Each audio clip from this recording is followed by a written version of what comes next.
Hello everyone, welcome to Kiran scholar channel. आज हम लोग कक्षा 12 का पहला पार्ट स्टार्ट करने वाले हैं और इस पुस्तक का नाम आप सब जानते हैं कि ये दिगंत है।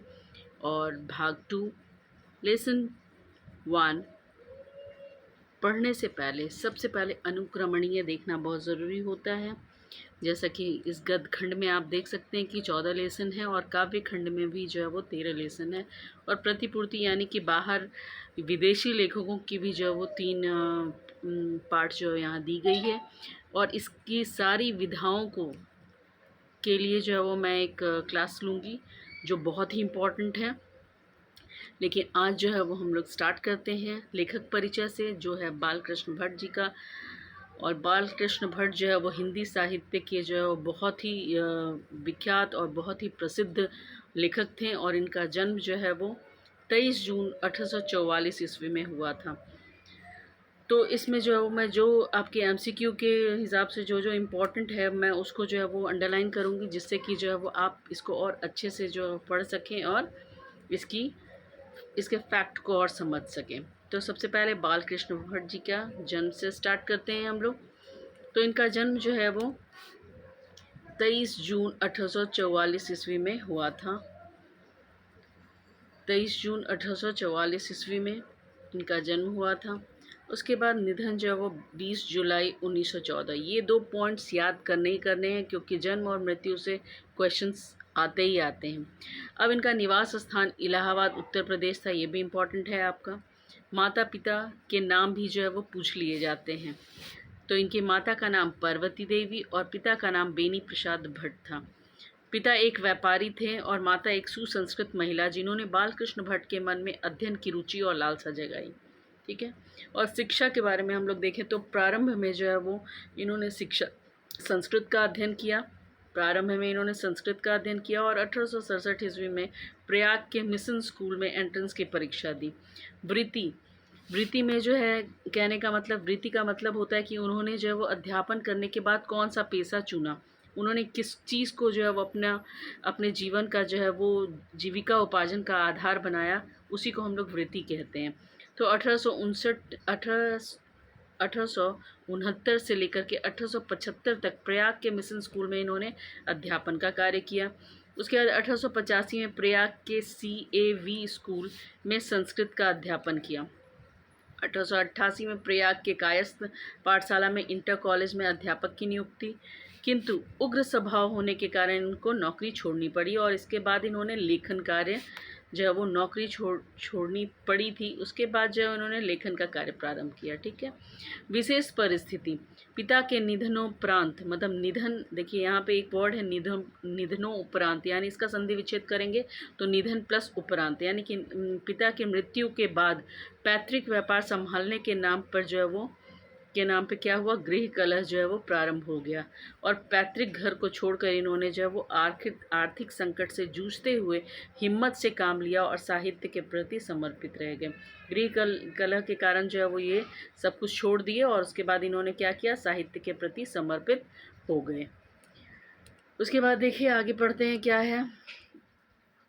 तो अब रचनात्मक सक्रियता पढ़ेंगे कि भारतेंदु हरिश्चंद्र की प्रेरणा से, भारतेंदु हरिश्चंद्र जी की प्रेरणा से जो है वो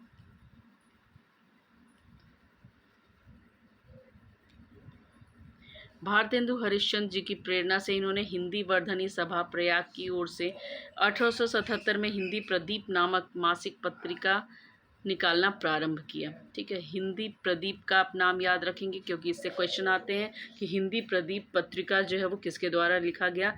तो ये जो है वो बालकृष्ण भट्ट के द्वारा लिखा गया। और किसकी प्रेरणा से लिखा गया, ये भी क्वेश्चंस आते हैं। तो भारतेंदु हरिश्चंद्र की प्रेरणा से उन्होंने हिंदी प्रदीप नामक मासिक पत्रिका का जो है वो निकालना प्रारंभ किया। और ये भी क्वेश्चन आ सकते हैं कि हिंदी प्रदीप किस प्रकार की पत्रिका थी, तो वो मासिक पत्रिका थी, मासिक पत्रिका। ये यहाँ पे आपका 3 पॉइंट इम्पोर्टेंट पॉइंट्स निकलता है जिससे क्वेश्चंस आते हैं। और सिर्फ आपके इंटर ही में नहीं, आपके BPSC SSC दरोगा परीक्षा, जिस परीक्षा में भी हिंदी साहित्य के जो है वो कुछ क्वेश्चंस आते हैं, उसमें से जो है वो इस तरह के क्वेश्चंस बन जाते हैं। उसके बाद इसे वे 33 वर्ष तक चलाते रहे। कितने वर्षों तक इन्होंने चलाया? तो 33 वर्षों तक चलाया।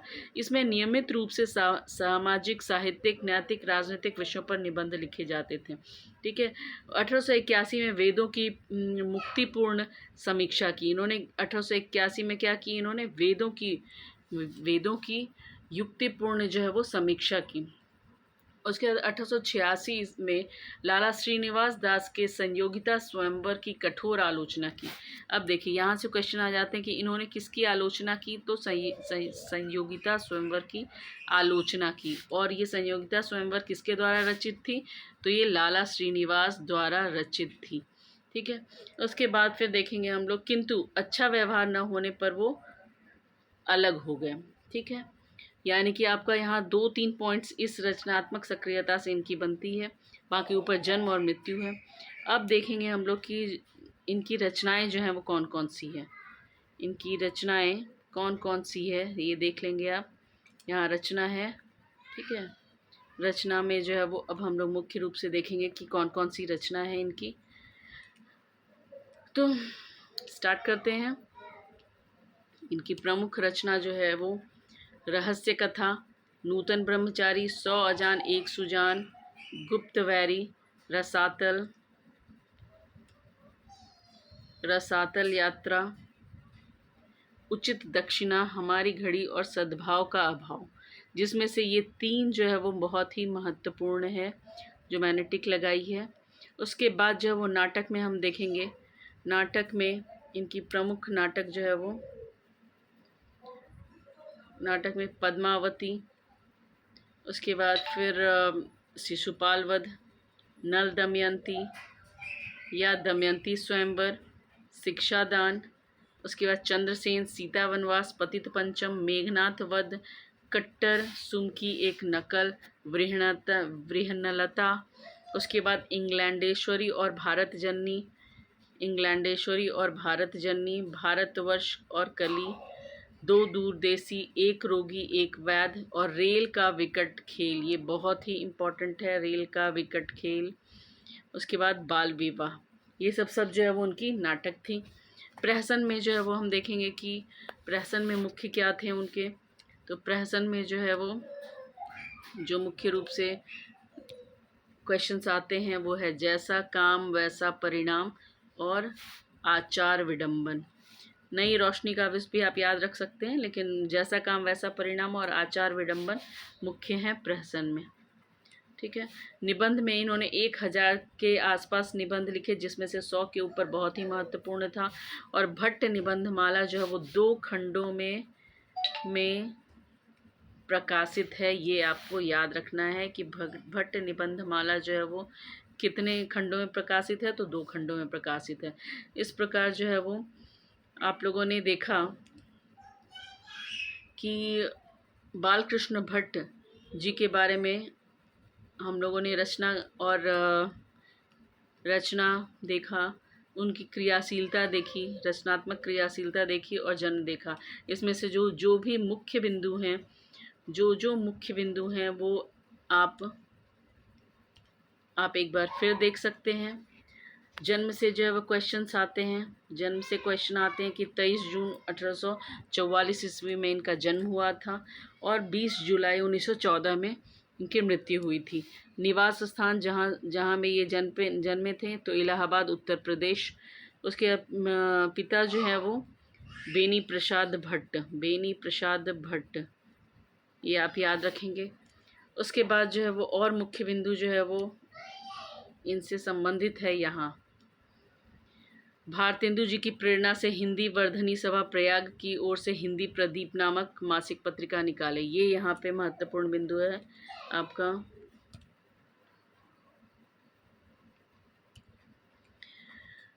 उसके बाद जो है वो संयोगिता स्वयंवर से संबंधित है क्वेश्चंस की इन्होंने किसकी आलोचना की? तो संयोगिता स्वयंवर की आलोचना की। संयोगिता स्वयंवर किसके द्वारा रचित था? तो लाला श्रीनिवास दास जी के द्वारा रचित था।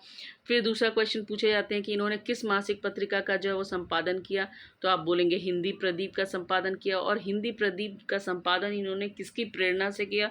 तो भारतेंदु हरिश्चंद्र की प्रेरणा से किया। दो तीन क्वेश्चन इस इस जगह से बनते हैं, और बाकी जो है वो उपन्यास के जो है वो क्षेत्र से बनते हैं कि रहस्य कथा, नूतन ब्रह्मचारी और 100 अजान एक सुजान, इसे आप कभी भी ना भूलें।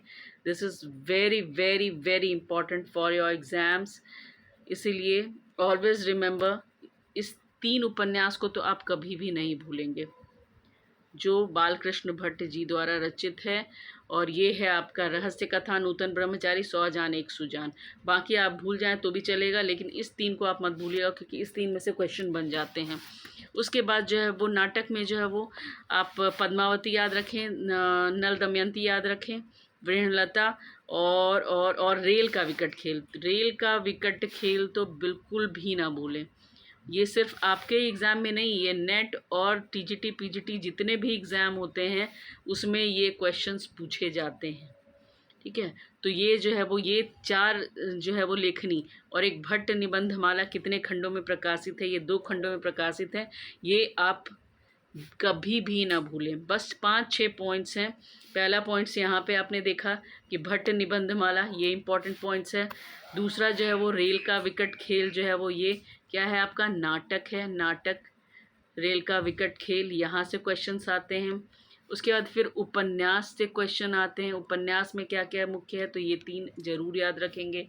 उसके बाद जो है वो ये 3-4 क्वेश्चन यहाँ हो गए। उसके बाद ये मासिक पत्रिका, रचनात्मक सक्रियता में जो आपने देखा कि हिंदी प्रदीप, इससे क्वेश्चन आते हैं। ये हिंदी प्रदीप से क्वेश्चन आते हैं। मैं स्टार मार्क कर दी हूँ, बस यहीं पे आपको ज़्यादा ध्यान देना है। बाकी आप नहीं भी ध्यान रखेंगे तो भी चलेगा, आपने एक बार इनके बारे में पढ़ लिया है। और भारतेंदु हरिश्चंद्र जी की प्रेरणा से जो है वो इन्होंने संपादन किया, ये दूसरा पॉइंट। उसके बाद जो है वो आप आगे चल लीजिए। यहाँ पे जो है वो सिर्फ आपको जो है वो इनका जन्म याद रखना है। सॉरी, यहाँ पे आप याद रखेंगे इनका जन्म दिवस और दूसरा जन्म स्थान। ठीक है, पिता का नाम भी आप याद रख सकते हैं, लेकिन आप भट्ट से जो है वो आप आराम से पहचान लेंगे। तो आपके कितने क्वेश्चंस यहाँ पे बन गए। एक क्वेश्चन जन्म से हो गया 23 जून 1844 ईस्वी में। उसके बाद जो है वो कहाँ हुआ था, तो इलाहाबाद उत्तर प्रदेश में इनका हुआ था। इनके पिता का नाम क्या था, बेनी प्रसाद भट्ट था। ठीक है, बाकी जो है वो इम्पॉर्टेंट ज़्यादा नहीं है आपके एमसीक्यू के लिए। अब आप आ जाएंगे सिर्फ इस फील्ड में, इन्होंने किस पत्रिका का संपादन किया, हिंदी प्रदीप का संपादन किया, पहला एमसीक्यू। दूसरा किसकी प्रेरणा से किया, तो भारतेंदु हरिश्चंद्र की प्रेरणा से किया।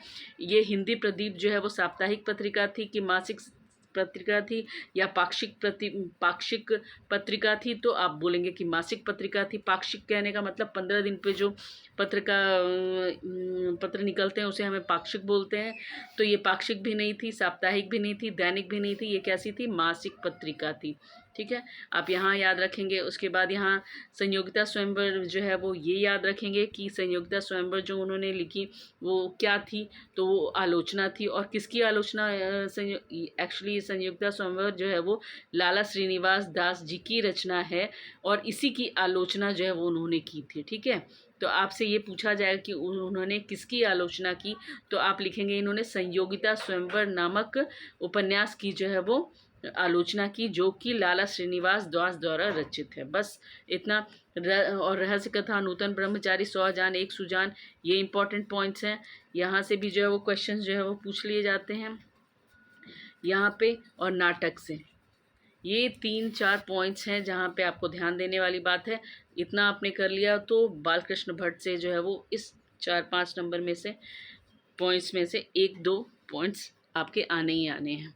ठीक है, तो इस तरह से जो है वो आज हमने लेखक परिचय किया है, और इसी सीरीज़ को 12वीं कक्षा के लेसन अध्यायवार शिक्षण और शिक्षण को जो है वो हम लोग और आगे बढ़ाते जाएंगे हम अपने अगली क्लास में।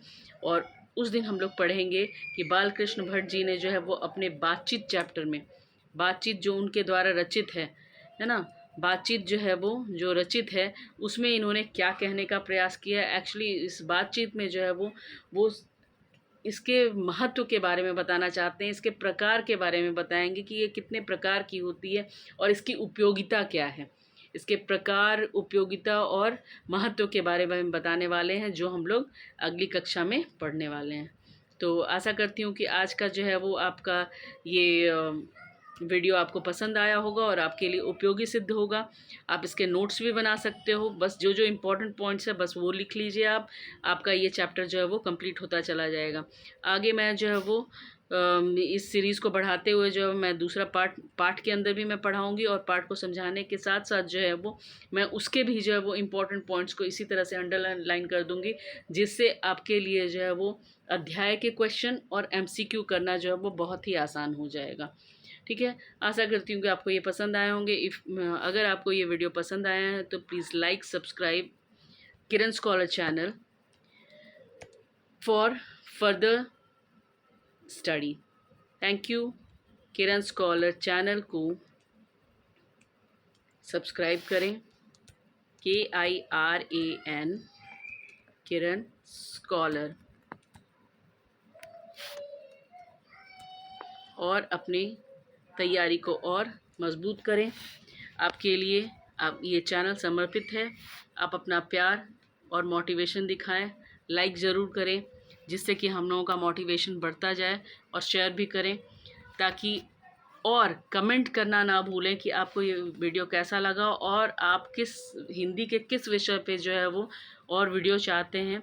आप कमेंट करके बताएं, मैं उसके ऊपर में जो है वो वीडियो बनाऊंगी। और ये वीडियो सिर्फ 12th के लिए ही नहीं बल्कि हर एक प्रतियोगी परीक्षाओं के लिए जो है वो उपयोगी है। जैसा कि आप सब जानते हैं कि अभी जो है वो 7th फेज़ के जो है वो शिक्षक भर्ती परीक्षा BPSC द्वारा आयोजित करवाई जा रही है, और उसमें जो है वो SCRT के सारे बुक्स यानी 9th 10th 11th 12th सबको जो है वो आपको पढ़ने की आवश्यकता है। तो इस तरह का जो है वो इम्पोर्टेंट पॉइंट्स का संग्रह करके आप जो है वो उस परीक्षा में जो है वो आप उत्तीर्ण हो सकते हैं। तो आप बस बने रहें इस चैनल के साथ में, और अपनी तैयारी को मजबूत रखें। बस मेरी ये प्रार्थना है कि आप स्वस्थ रहें, मस्त रहें और अपनी तैयारी के साथ ज़बरदस्त रहें। Thank you very much.